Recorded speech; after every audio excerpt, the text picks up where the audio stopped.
it costs a lot in terms of energy. Probably a small country is the total usage. So it's definitely something we should be aware of. And it's something that actually is fixable. People think Bitcoin is a static thing. It's not. You can change the code of Bitcoin if ever all the miners agree. So there's no reason not to fix it or to optimize it. Bill Gates is right.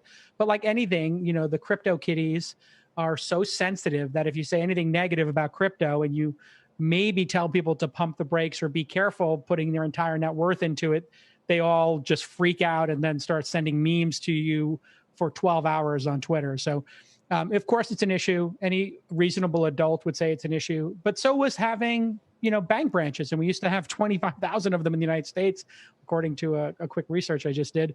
And, we're now down to under 9,000. So, there's a cost to running any business, and we need to look at the value of that business and then decide if it's worth it or not. And if it can be optimized, it should be optimized, just like anything else.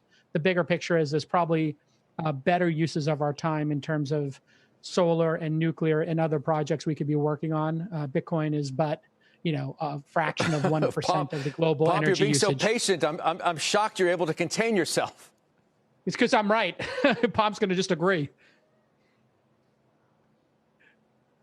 Marty Bent, who always says Bitcoin detractors haven't done their homework. Every single data point flies in the face of what these people are saying. Bill Gates is a really smart guy, but Bitcoiners understand Bitcoin better than Bill Gates understands it. And what you find is around the world, there's a $19 billion financial incentive. That is the annual revenue of the mining industry to go find the cheapest power possible. And the cheapest power possible is in renewable and clean power. When you go and you look at places around the United States, you see companies like Great American Mining who are literally capturing gas flaring, the worst type of environmental damage in the world. They're capturing that gas flaring, and on site, they're turning it into Bitcoin mining power. It is incredible. Bitcoin is actually the largest driver, in my opinion, of clean and renewable energy R&D in the world. If you go into certain provinces in China, 95% of the power consumption is coming from renewable energy. And the reason why it's so popular in China is because they overbuilt their hydropower capabilities.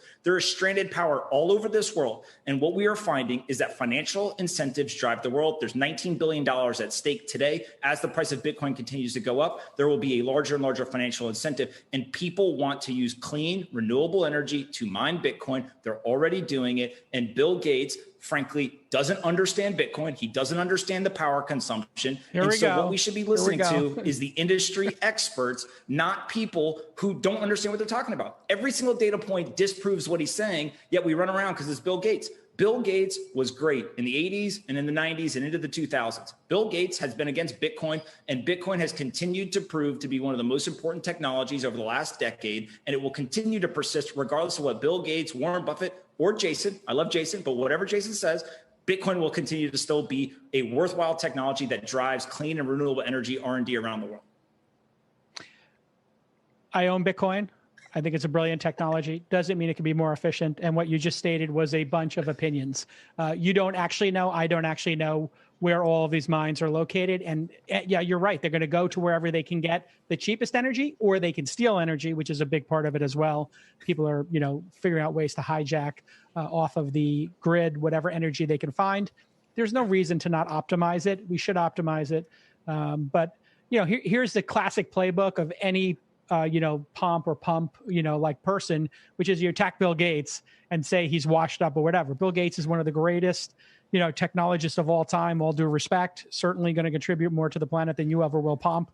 And he deserves our respect. And he does have the right opinion, which is if this can be cleaned up, it should be cleaned up. There's no reason to not make anything more energy efficient. And if this is, in fact, if crypto is, in fact, going to become the new standard, why not start that process right now? Because there are plenty of cryptocurrencies that don't mine. Correct, Pomp? Listen, I own more Bitcoin than Bill Gates, so I think I'm Hold on, I just asked you. I didn't ask you to character assassinate Bill Gates. We get it. You're a genius. Bill Gates is an idiot. What I asked you was, are there other cryptocurrencies that don't require the same energy consumption and don't mine the coins? Yes or no? You're missing the point. It's like on a relative basis. There you go. Can't even answer the question. It's so funny.